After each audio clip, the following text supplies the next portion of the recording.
I fear not the dark itself, but what may lurk within it. Welcome to Lurk, bringing you creepy, strange, and bone-chilling stories, with your host, Jamie Jackson.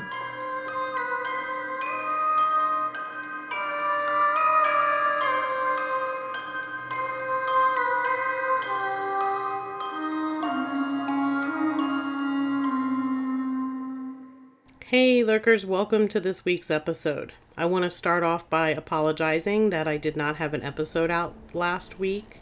Usually I am able to re-release an episode with an explanation that I'm not able to do a new episode. Last week was my parents' 50th anniversary party. Like usual, I waited till the last minute to do a lot of the last minute details, and honestly I was going through my parents' house during the week like I had a search warrant looking for photos and different things for the party. So that went off without a hitch. This week I am at work during the day. I come home for about an hour, change, grab something to eat. Then I have to go over to scout camp from 5 o'clock until 9 o'clock in the evening. Then I come home and I'm exhausted. So I am recording this week, and I have another episode ready for the following week because I get Saturday off, and then Sunday I leave for resident camp with the scouts. So needless to say, I'm exhausted before next week has even started. But I will have an episode this week, obviously, because you're listening to it, and I am recording for the following week, so there will be episodes. But I apologize for not getting one out last week. It's just been crazy, and sometimes I just can't get to it.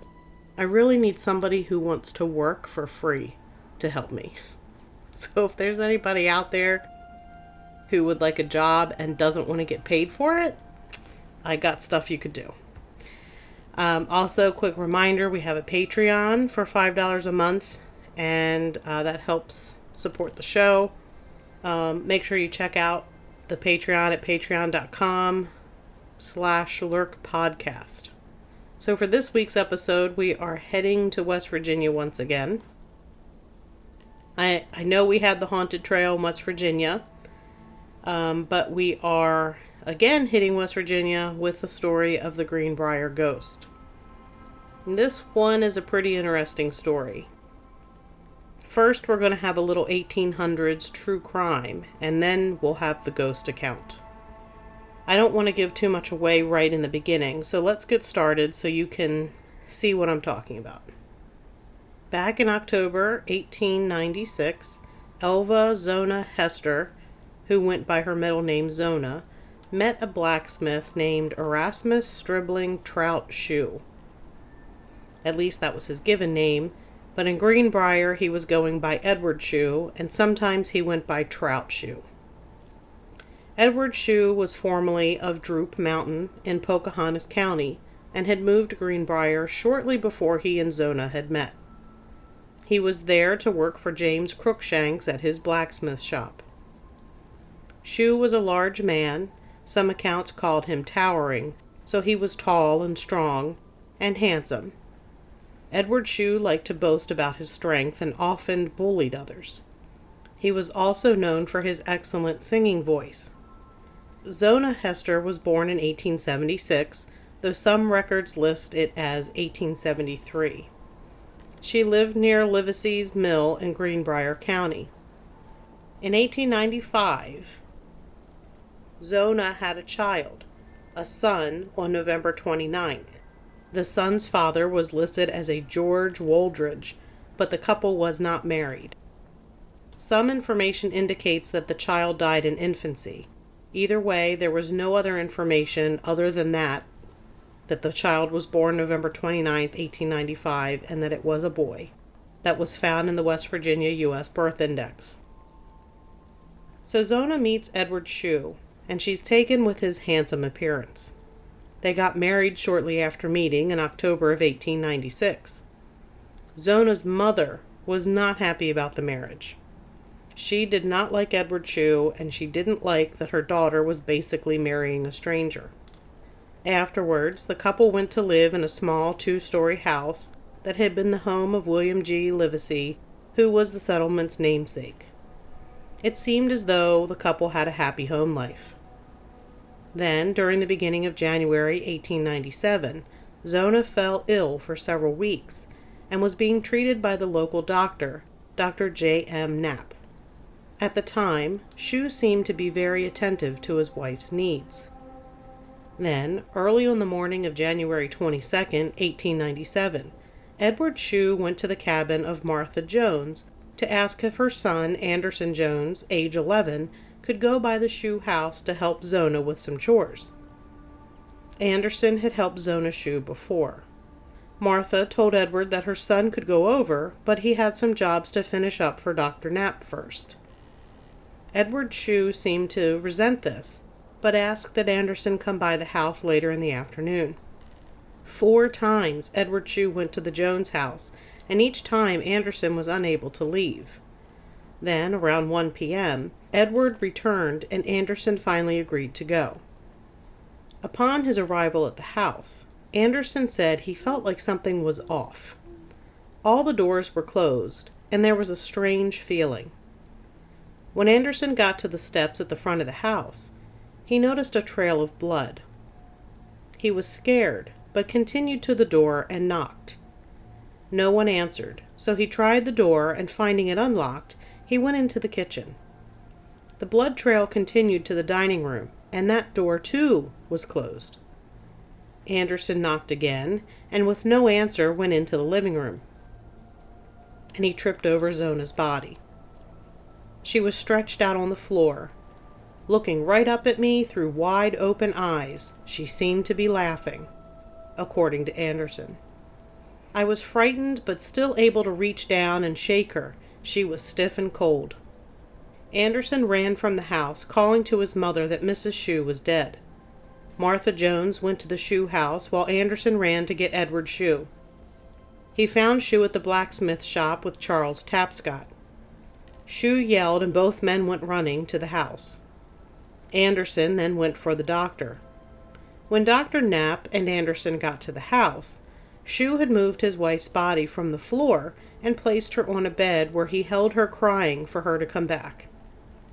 Shue had not only moved the body, but he had also dressed her in an old-fashioned, high, stiff-collared dress. Around her neck, holding the collar in place, was some kind of scarf. Dr. Knapp immediately started an examination to determine if Zona was in fact dead. Throughout Knapp's efforts to revive Zona, Edward Shue continued to hold her head, refusing to let him examine it. The doctor finally said, "It is an everlasting faint. Her heart has failed."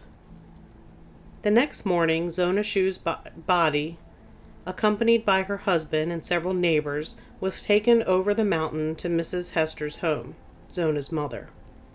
During the viewing, Shue would not leave his dead wife's side in the presence of others. When he was not at the coffin, he would not let others go near it, not even her own mother. He would take his place at the head of the coffin, guarding it closely. He also placed a folded sheet on one side of her head and some kind of garment on the other to keep her head upright. On a Monday, Zona Shue was buried in the little family graveyard, high on the side of the mountain. In the meantime, Zona's mother, Mrs. Hester, convinced her son-in-law had something to do with her daughter's death, prayed that her daughter would come back to her and let her know what had happened. Several days after the funeral, Mrs. Hester was woken up by a noise in the small cabin. She peered through the darkness and was able to make out a form. There stood her daughter, wearing the dress she had died in. The apparition appeared ready to speak. When Mrs. Hester reached out, the vision disappeared. The next night, Mrs. Hester resumed her prayers, praying loudly that her daughter would return to explain her death. Her prayers were answered. Zona's ghost appeared on 3 more consecutive nights and finally told her mother what had happened. Her husband had killed her. Who isn't surprised about that? Mrs. Hester tried to trap her son-in-law, but everyone basically thought she was nuts. Can you imagine telling people you think someone is a murderer because your dead daughter told you so? I mean, if you told me that, I'd completely believe you, for the most part. Several days later, Johnson Hester, who was Zona's uncle and Mrs. Hester's brother-in-law, felt the story had some merit. He went over the mountain to the Livesey's mill to talk to Edward Shue. The conversation he had with Edward made Johnson more suspicious. Then Johnson Hester spoke to Anderson Jones, the 11-year-old boy who found the body, and he spoke to others who were present in the house when the body was found. Johnson Hester became convinced his niece had been murdered. Johnson Hester and Mrs. Hester went to a conference with the prosecuting attorney, John A. Preston. Preston, who was a brilliant lawyer, had already heard of the strange story that was spreading through the county. The three talked for several hours, and afterwards, Preston began turning the wheels of justice. First, Preston interviewed Dr. Knapp, who admitted his finding of heart failure as cause of death might be wrong. Though Zona had been sick, her death had given him cause for suspicion. Both Preston and Dr. Knapp agreed an autopsy was needed to prove foul play, or to relieve Mrs. Hester's heart. Edward Shue was informed of the plans for exhumation and autopsy, and he was ordered to accompany them over the mountain to his wife's grave. Martha Jones and young Anderson were also asked to go along. Edward Shue protested against it. He kept muttering, "I don't know what in the name of God they're taking her up for. They're not going to find anything." He was, of course, wrong, because why else would I be telling you about this? When they got to the graveyard, several neighbors dug up Zona Shue's body. Such a thing had never really been heard of there, so it took arguments and threats of arrest to get the coffin unearthed and raised and carried up the road to a schoolhouse. Edward Shue was taken into the schoolhouse too, and forced to remain in the room during the autopsy. Dr. Knapp first looked for signs of poison, but found no trace. He continued to look the body over for 3 days and nights. Edward Shue was visibly nervous, but maintained his innocence as he sat on a box whittling. Anderson Jones was there as well. On day 3, just as Dr. Knapp was about to give up, he made a startling discovery. Anderson recounted what happened. Dr. Knapp was working around Mrs. Shue's head. I could see Mr. Shue getting more nervous. His whittling was not so good. Preston and Dr. Knapp conversed for a few minutes. Then Preston said, "Well, Shue, we have found your wife's neck to be broken." Edward Shue's head dropped. Zona Hester Shue was buried once more, and Edward Shue was placed under arrest. Arriving at his house the next day, Edward Shue was in brighter spirits. He cooked breakfast for the sheriff's men, then announced he was ready to go to jail. He had a history, and basically Zona's mother was right not to like him or to be happy with her daughter's marriage. And ladies and gentlemen, if somebody has a strong gut feeling about somebody, pay attention to it. Really. Zona was actually Edward Shue's third wife. Wife number 1 was Allie Catlett. Edward beat her so badly one time that a group of vigilantes dragged him out of bed one winter night and dunked him in a watering hole. His wife ran to her father's home, and Allie divorced him when he was sent to the West Virginia State Penitentiary in Moundsville for a 2-year sentence for stealing a horse. Then in 1894, he married Lucy Tritt, his second wife. There were some stories that said Lucy was very young, like the age of 15 when she married Shue, but the information I was able to find on Ancestry.com listed her birth year as 1871, making her 23 and of legal marrying age.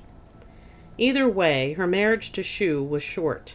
She died suddenly only 8 months after getting married. She allegedly died either from falling or getting hit with a rock in the head. I also saw that she was possibly hit with falling bricks. Whatever the cause, she died suddenly and without any investigation. That's when Edward moved to Livesey's Mill and met Zona. So as you can see, Edward was really not a great guy. Remember, I mentioned that he liked to bully people. Edward spent several months in the county jail while Preston spent time gathering more evidence. On June 30th, the trial began. It was well attended. Preston told the jury the case was totally circumstantial and stressed that the dream testimony to be presented would prove beyond a shadow of a doubt to be authentic, and said that he could prove it. Dr. Knapp was the first witness and talked about the autopsy and the broken neck cause of death. Knapp pointed out that the break was of such a nature Mrs. Shue could not have done it in a suicide attempt. He said he made the initial heart failure diagnosis only after Shue refused to relinquish her head, requesting he not examine it. Anderson Jones testified about Edward Shue's efforts to get him to go to the house to see if Zona needed anything. Others testified that Shue was the only person seen at the house that morning, and that he dressed her in the stiff-necked dress with the scarf tied under her chin, and how her head flopped loosely at the neck when not supported. Shue was also said to have failed to show the proper appreciation of the loss. Another witness said that Shue had declared he would come back from the autopsy under arrest. Finally, Zona's mother took the stand. It was the first time in American courts that there would be testimony from a ghost. Mrs. Hester talked about being unsatisfied about the cause of death, and that she prayed for Zona to return from the grave to solve the mystery. She told of the 4 separate visits, and how her daughter's ghost described her own death at the hands of her husband. In the Greenbrier Independent they wrote, "The following very remarkable testimony was given by Mrs. Hester on the pending trial of E.S. Shue for the murder of his wife, her daughter, and led to the inquest and post-mortem examination, which resulted in Shue's arrest and trial. It was brought out by counsel for the accused. Question: I have heard that you had some dream or vision which led to this post-mortem examination. Answer: They saw enough themselves without me telling them. It was no dream. She came back and told me that he was mad, that she didn't have no meat cooked for supper. But she said she had plenty, and said that she had butter and apple butter, apples, and named over 2 or 3 kinds of jellies, pears and cherries, and raspberry jelly. And she says I had plenty. And she says, don't you think that he was mad and just took down all my nice things and packed them away and just ruined them. And she told me where I could look down back of Aunt Martha Jones's in the meadow, in a rocky place, that I could look in a cellar behind some loose plank and see. It was a square log house, and it was hewed up to the square, and he said for me to look right at the right-hand side of the door as you go in, and at the right-hand corner as you go in. Well, I saw the place just exactly as she told me, and I saw blood right there where she told me. And she told me something about that meat every night she came, just as she did the first night. She came 4 times and 4 nights, but the second night she told me that her neck was squeezed off at the first joint, and it was just as she had told me. Question: Now, Mrs. Hester, this sad affair was very particularly impressed upon your mind, and there was not a moment during your waking hours that you did not dwell upon it. Answer: No, sir, there is not yet either. And was this not a dream founded upon your distressed condition of mind? No, sir, it was no dream, for I was as wide awake as I ever was. Then if not a dream or dreams, what do you call it? I prayed to the Lord that she might come back and tell me what had happened, and I prayed that she might come herself and tell on him. Do you think that you actually saw her in flesh and blood? Yes, sir, I do. I told them the very dress that she was killed in, and when she went to leave me, she turned her head completely around and looked at me like she wanted me to know all about it. And the very next time she came back to me, she told me all about it. The first time she came, she seemed that she did not want to tell me as much about it as she did afterwards. The last night she was there, She told me that she did everything she could do, and I am satisfied that she did do all that, too. Now, Mrs. Hester, don't you know that these visions, as you term them or describe them, were nothing more or less than 4 dreams founded upon your distress? No, I don't know it. The Lord sent her to me to tell it. I was the only friend that she knew she could tell and put any confidence in. I was the nearest one to her. He gave me a ring that he pretended she wanted me to have, but I don't know what dead woman he might have taken it off of. I wanted her own ring, and he would not let me have it. Mrs. Hester, are you positively sure that these are not 4 dreams? Yes, sir, it was not a dream. I don't dream when I am wide awake, to be sure, and I know I saw her right there with me. Are you not considerably superstitious? No, sir, I'm not. I was never that way before, and am not now. Do you believe the Scriptures? Yes, sir, I have no reason not to believe it. And do you believe the Scriptures contain the words of God and His Son? Yes, sir, I do. Don't you believe it? Now, I would like, if I could, to get you to say that these were 4 dreams and not 4 visions or appearances of your daughter in flesh and blood. I am not going to say that, for I am not going to lie.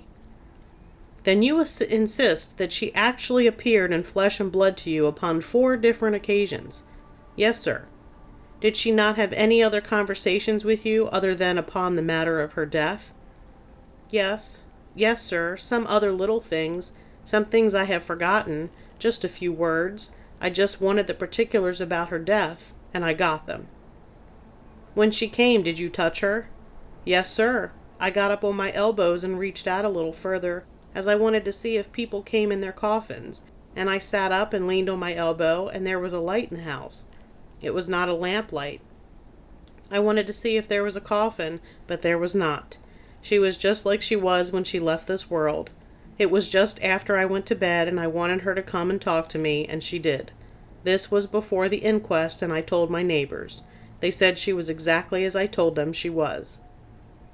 Had you ever seen the premises where your daughter lived? No, sir, I had not, but I found them just exactly as she told me it was, and I never laid eyes on that house since her death. She told me this before I knew anything of the buildings at all. How long was it after this when you had these interviews with your daughter until you did see the buildings? It was a month or more after the examination. It has been a little over a month since I saw her. Then the re-cross-examination. You said your daughter told you that down by the fence in a rocky place you would find some things. She said for me to look there. She didn't say I would find some things, but for me to look there. Did she tell you what to look for? No, she did not. I was so glad to see her, I forgot to ask her. Have you ever examined that place since? Yes, sir. We looked at the fence a little, but didn't find anything. Then Edward Shue was on the stand all Tuesday afternoon. He was given free rein and talked at great length, was very minute and particular in describing unimportant incidents, denied pretty much everything said by other witnesses, said the prosecution was all spite work, entered a positive denial of the charge against him, vehemently protested his innocence, calling God to witness, admitted that he had served a term in the pen, declared that he dearly loved his wife, and appealed to the jury to look into his face and then say if he was guilty. His testimony and manner made an unfavorable impression on the spectators. The opinion of the newspaper was that there was no middle ground for the jury to take. The verdict, inevitably and logically, must be for murder in the first degree, or for an acquittal. After only an hour and 10 minutes of deliberation, the jury found Edward Shue guilty of first-degree murder, and he was sentenced to life in jail. Zona Shue's ghost was never seen again. As for Edward, a small mob of angry residents formed outside his jail cell. They were livid that he would serve life in prison and not be hanged. Resident George Hara learned of the mob's intent to lynch Edward and ran for the sheriff. But the mob captured Hara and the sheriff at gunpoint. The sheriff was able to defuse the mob, but Edward had been close to suffering the same fate as his wife, a broken neck. And it was a shame it didn't happen, in my opinion. Edward was sent to Moundsville, where he died 8 years later. This case is still the only case in America where a ghost helped convict its murderer. If you're interested in stories of haunted Moundsville Penitentiary, check out episode 4 where we covered that in an episode. Personally, I think Edward Shue was a narcissist. If you're not familiar with narcissists, look them up. Look up narcissistic personality disorder. You will be amazed. You probably know one. If you do, I'm sorry. That's going to do it for this episode. Remember, you can find Lurk on Apple Podcasts or wherever it is that you find your other favorite podcast. If you have a minute and you like what you hear, please consider giving us a 5-star review and tell your friends. And until next time, keep lurking.